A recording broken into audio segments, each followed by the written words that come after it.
అందరికీ నమస్కారం. ముందుగా ఈరోజు ఆజాద్ హింద్ ఫౌజ్ ఐఎన్ఏ స్థాపించిన నేతాజీ సుభాష్ చంద్రబోస్ గారి జయంతి, వారికి నా నివాళి. అలాగే ఈరోజే నారా లోకేష్ గారి పుట్టినరోజు.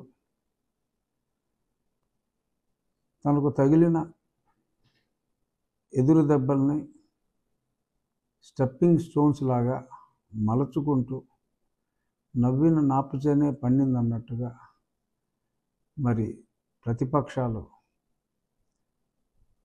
ఆయన మాటని, ఎక్కడో విదేశాల్లో చదువుకున్నాడు, కొంచెం తెలుగులో పట్టు తక్కువ, మనకేదో ఎక్కువ ఉన్నట్టు మరి చాలా కామెంట్లు చేశారు. సో మరి తగిలే రాళ్లను పునాది చేసి ఎదిగిన ఒక వ్యక్తిగా మరి ఈరోజు ఎంతో పరిణితి సాధించి ఒక నాయకుడిగా తన పాదయాత్ర ద్వారా అపురూపమైన ప్రజాభిమానాన్ని దక్కించుకున్న వ్యక్తి మిత్రుడు నారా లోకేష్ గారు. I wish him all the best in his future endeavours. రాబోయే అద్భుతమైన విజయంలో లోకేష్ గారి పాత్ర చాలా కీలకం. అందులో ఆయన అద్భుతమైన విజయం సాధించాలని నాలాగే ఎందరో అతనికి అండగా ఉంటారని ఆయన జన్మదినం సందర్భంగా తెలియజేస్తున్నాను. All the best, many happy returns of the day dear Nara Lokesh గారు. ఇక ఇందాక 11:15, 11:30 ఆ ప్రాంతంలో మా కేసు జగన్మోహన్ రెడ్డి గారు +40 మీద నేను వేసిన పిటిషన్ విచారణార్హతపై మళ్ళీ విచారణకు వచ్చింది.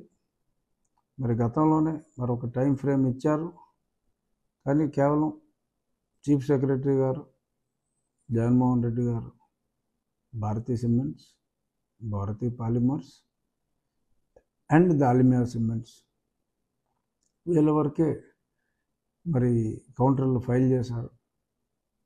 మిగిలిన వాళ్ళు చాలామంది సీనియర్ లాయర్స్ వచ్చి కొద్ది రోజుల సమయం ఇస్తే రేపు కౌంటర్ వేస్తామని ఒకళ్ళు, ఎల్లుండి కౌంటర్ వేస్తామని ఒకళ్ళు. అందరిది ఒకటే పాయింట్.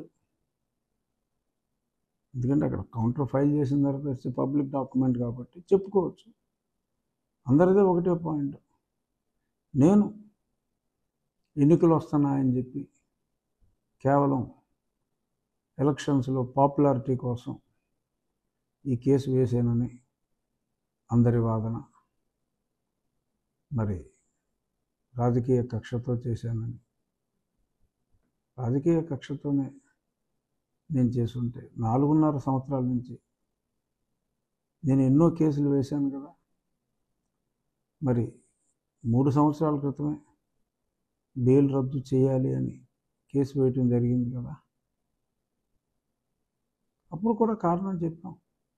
మరి అందరూ నిందిస్తున్నారు, మరి త్వరగా అటెండ్ అయ్యి కడిగిన ముత్యంలో బయటికి రావాలి అని చెప్పి త్వరగా తేల్చమని న్యాయస్థానాలు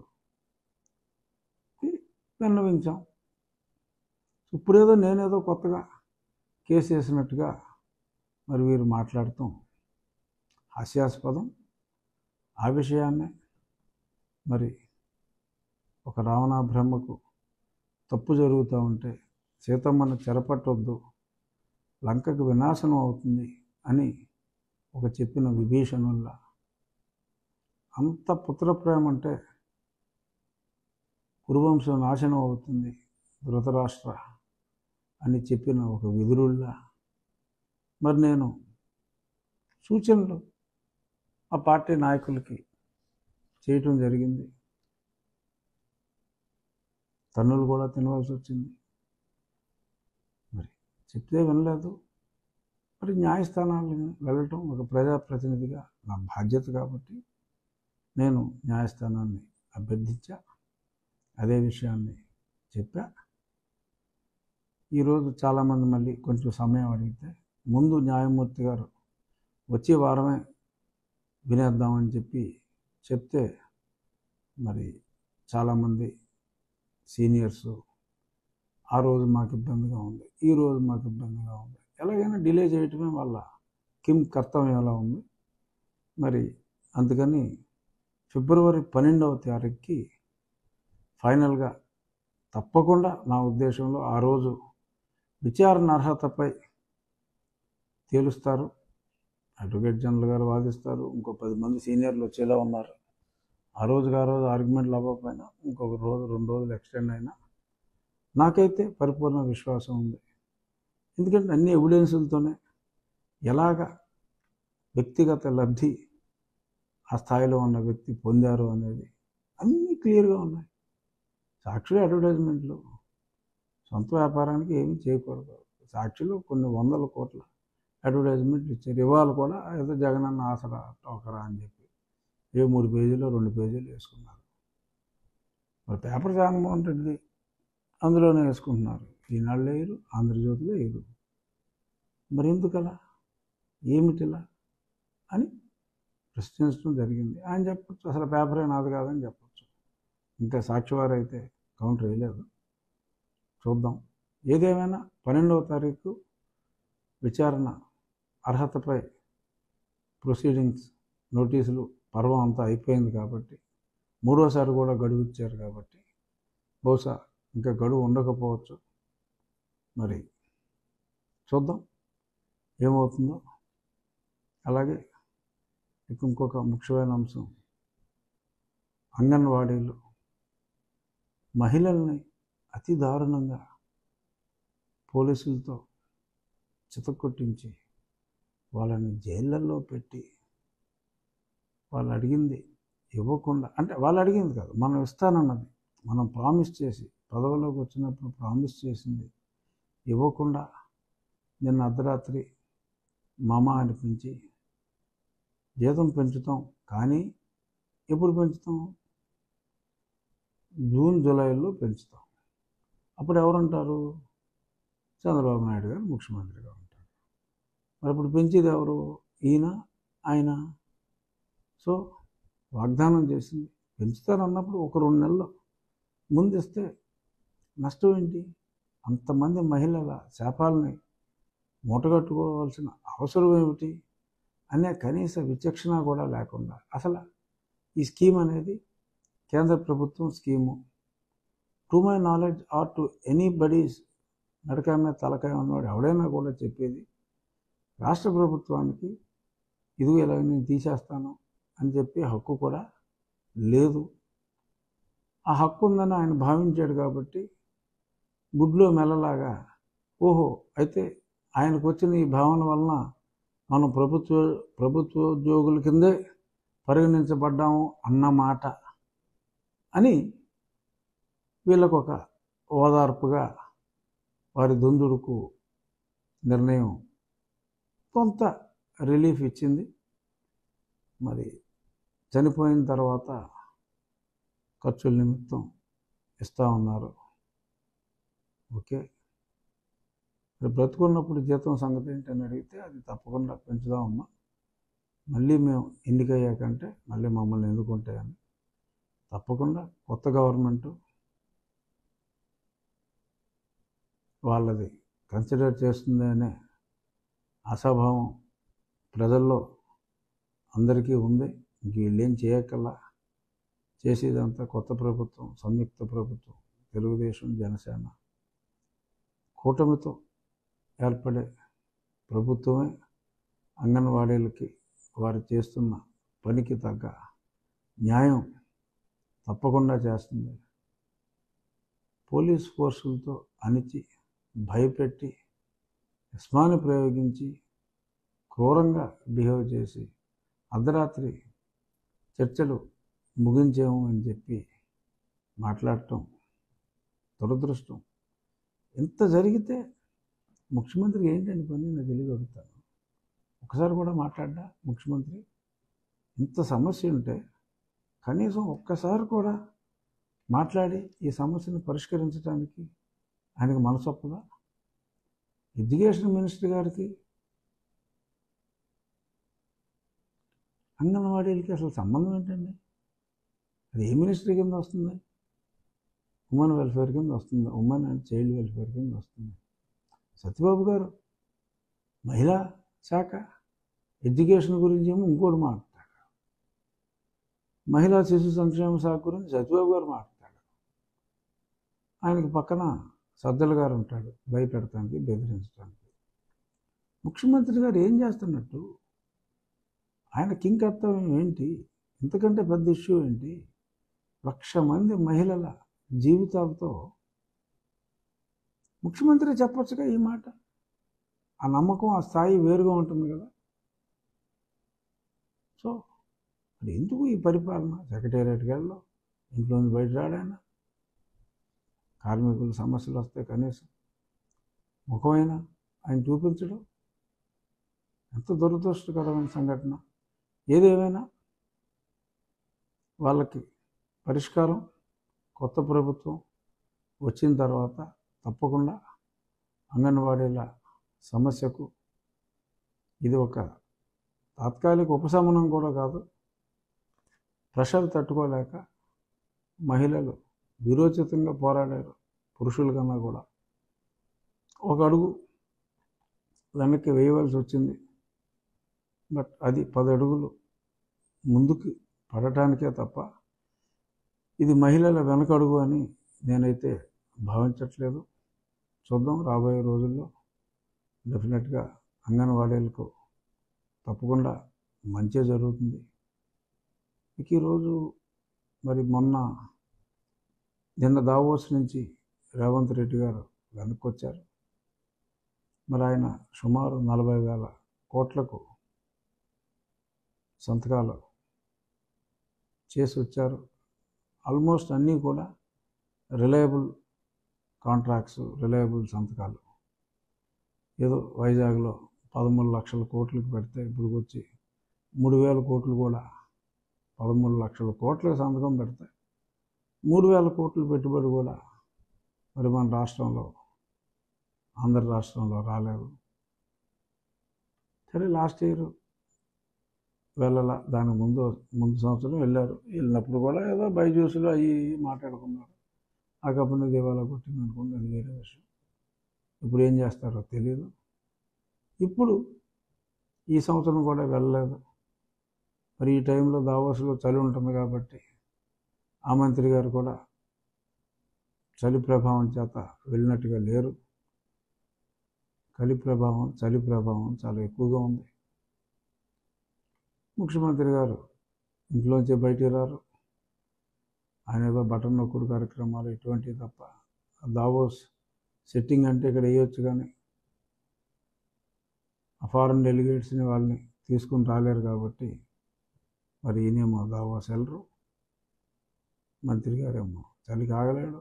మరి చాలా ఉంటాయి, మరి బాంబ్ క్లోతింగ్ బోల్ ఉంటుంది. అయినా సరే మరి ఆయన చలి ఈలోపు సరే ఆయన సీట్ టెన్షన్లు ఇవన్నీ కూడా ఉన్నాయి కాబట్టి ఆయన ఇబ్బందులు ఆయన ఉండుంటాయి. ఏదేమైనా ముఖ్యమంత్రి గారు కానీ, పారిశ్రామిక మంత్రి గారు కానీ మరి గతంలో చంద్రబాబు గారు ఎప్పుడూ మిస్ అయ్యేవారు కాదు. అందరినీ కలిసేవారు. కొందరు చాలా పెద్దవాళ్ళు ఉంటే ఈయన శ్రమ అనుకోకుండా రిక్వెస్ట్ చేసి వాళ్ళ అపాయింట్మెంట్ తీసుకుని వెళ్ళి కన్విన్స్ చేసి ఎన్నో పెట్టుబడులు ఒక శ్రామికుల్లాగా, ఒక కార్మికుల్లాగా కష్టపడేవారు చంద్రబాబు నాయుడు గారు. మరి ఈయనేమో అసలు వెళ్ళేనా, ఎల్లకెళ్ళక ఒకసారి వెళ్ళారు. ఇప్పుడు మరి దీని గురించి ఏంటది, Takshashila school of public policies సంస్థ, అలాగే ఆ న్యాయవాది ఉమేష్ చంద్ర, వీళ్ళు చాలామంది ప్రముఖుల్ని ఆహ్వానించి ఈ నెల 26వ తారీఖు మరి విజయవాడలో ఒక సమావేశం నిర్వహిస్తున్నారు. ఎందుకని పరిశ్రమల్ని ఇంత దారుణంగా నిర్లక్ష్యం చేస్తున్నారు? అసలు ప్రగతి లేకపోతే మనం ఎలాగా ఈ సంక్షేమాన్ని కొనసాగించగలం అన్న టాపిక్ మీద ఒక సెమినార్ని కూడా నిర్వహించి మరి ఈ ప్రభుత్వానికి కనువిప్పు ఆర్ జ్ఞానోదయం ఆర్ అట్లీస్ట్ ప్రజలకి మనం ఇంత దారుణంగా నష్టపోతున్నాం, ఇలాంటి నిర్లిప్తత ఉన్న నిర్లక్ష్యం ఉన్న ప్రభుత్వం వలన మనం ఇంత దారుణంగా నష్టపోతున్నాం అనే విషయాన్ని మరి అందరితో పంచుకొని మరి ఒక వినతి పత్రం బహుశా ముఖ్యమంత్రి గారికి ఇవ్వచ్చు. సో మరి దాన్ని అందరూ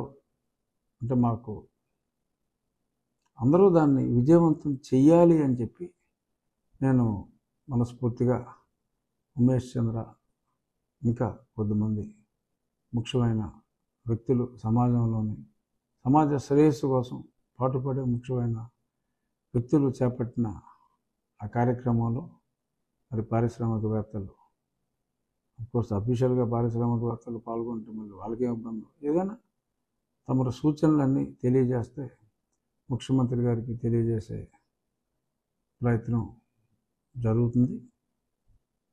దాన్ని సక్సెస్ చేయాలని కూడా మనస్ఫూర్తిగా కోరుకుంటున్నా. ఇక జనరల్ ఇష్యూలతో వస్తే ఇంకా ఈరోజు కూడా ఇంకా ఆ జిల్లాలో ఆ నిడదవోలు సీటు కోసం వాళ్ళు కొట్టుకుంటున్నారు, ఇంకేదో సీటు కోసం ఇక్కడ కొట్టుకుంటున్నారు, వాళ్ళు వెళ్ళిపోతానంటున్నారు, వీళ్ళు వెళ్ళిపోతానంటున్నారు అని మాట్లాడుతున్నారు. ఆ మధ్యన బాలశౌరి వికెట్ డౌన్ మాట్లాడుకున్నాం. ఎందుకు డౌన్ అయిందో తెలుసుకుంటారా బాబు, దాని గురించి మాట్లాడండి అంటే మాట్లాడరు. ఎంతసేపు జనసేనకి అన్యాయం జరుగుతుంది, లేకపోతే వీళ్ళకి అన్యాయం జరుగుతుంది, పలానా వ్యక్తులకు అన్యాయం జరుగుతుంది అని ఇక్కడిక్కడ కుంపట్లు పెట్టడం. మరి ఇవాళ మంచి వ్యక్తి మిత్రుడు లావు శ్రీకృష్ణదేవరాయలు మరి తను కూడా పార్టీకి రాజీనామా చేయటం జరిగింది. ఆలోచించండి. సరే, బాలశౌరి వ్యక్తిత్వం గురించి నేను మాట్లాడను, మీరు బాగా ప్రేమించారు. లావు శ్రీకృష్ణదేవరాయలు మంచి వ్యక్తి. మరి అతను కూడా మీరు ఎందుకు భరించలేకపోయారు? నేనంటే దుర్మార్గుడిని, ఏదో పబ్లిసిటీ కోసం 4.5 ఏళ్ళ నుంచి మాట్లాడుతా ఉన్నాను. సరే, కృష్ణదేవరాయలు గారు ఇప్పుడు మిమ్మల్ని ఏమన్నా మావాడు, మరి ఎందుకు వదిలేయవలసి వచ్చింది? నేను అనుకున్న చేయలేకపోయాను అంటే మీరు చేయనివ్వలేదనే కదా అతను అంత బాధపడ్డా అంటే. సో ఆయన వెళ్ళిపోయాడు. నా బీసీ అంటారు. మరి ప్రముఖ డాక్టర్ పద్మశాలి ఇలా సంఘంలో ఒక విశిష్టమైన వ్యక్తిగా, వారి ఆశాజ్యోతిగా పేరుగాంచిన వ్యక్తి డాక్టర్ సంజీవ్ కుమార్. మరి ఆయన వెళ్ళిపోయాడు. అంతసేపు కేశినేని నాని వచ్చాడు, నానిగారు అలా అన్నాడు, నానిగారు ఇలా అన్నాడు అని రాస్తారు తప్ప మీ దగ్గర నుంచి వెళ్ళిపోయిన ఈ ముగ్గురు ఏమన్నారు అన్నదే మీ సాక్షులు ఎప్పుడైనా రాశారా? ఇదే ఉంది. ఇంకా రాబోయే రోజుల్లో ఇంకొక 2 ఎంపీలు అయితే కనీసం వస్తున్నారు బయటికి. సరే, నేను ఎప్పుడో ముందే పోయిన కేటగిరీ, అఫీషియల్గా ఇంకా పార్టీలో ఉన్నప్పటికీ ముందే పోయిన కేటగిరీ అనుకోండి. బహుశా ఫిబ్రవరి ఈ పార్లమెంట్ సమావేశాలు అయ్యేలోపుగా మరిన్ని షాకులు యువజన శ్రామిక రైతు కాంగ్రెస్ పార్టీకి తగలబోతున్నాయి. వాటి గురించి రాసుకున్నామ్మా, వాటి గురించి కూడా రాసుకోండి. కొన్ని వాటి గురించే రాసుకోవక్కర్లా, వాటి గురించి కూడా రాసుకోండి, మా పార్టీల గురించి కూడా రాసుకోండి. అంతే తప్ప అక్కడికి మీరేదో చాలా పరిశుద్ధంగా ఉన్నట్టు వీళ్ళనే ఇలాగా ఈ పార్టీలోనే లేని లుకలుకల్ని సృష్టించే ప్రయత్నం, ఎలాగైనా గ్యాప్ క్రియేట్ చేయాలనే ప్రయత్నం చేయటం, ఇట్స్ నాట్, అంటే ప్రజలకు అర్థమవుతుంది, ప్రజలే అసహించుకుంటారు, అది వేరే విషయం. సో మీ ఇల్లు మీరు సరి చేసుకోండి, మా ఇల్లు ఎలా సరి చేసుకోవాలో మాకు తెలుసు అనేది మరొక్కసారి మీకు సజ్జల గారికి, సాక్షి యాజమాన్యానికి, సాక్షి యాజమాన్యం అంటే అందరూ కవర్ అయిపోతారు కాబట్టి వారికి నేను వినమ్రతతో విన్నవించుకుంటున్నాను. మరొకసారి ముగించే ముందు నారా లోకేష్ ఆయన విజయవంతంగా ఆయన తలపెట్టిన కార్యక్రమాలన్నీ విజయవంతంగా అయి అప్రతిహత విజయాన్ని మరి కూటమికి అందించే వ్యక్తుల్లో ఒక విశిష్ట వ్యక్తిగా ఉండాలి అని కోరుకుంటూ సెలవు.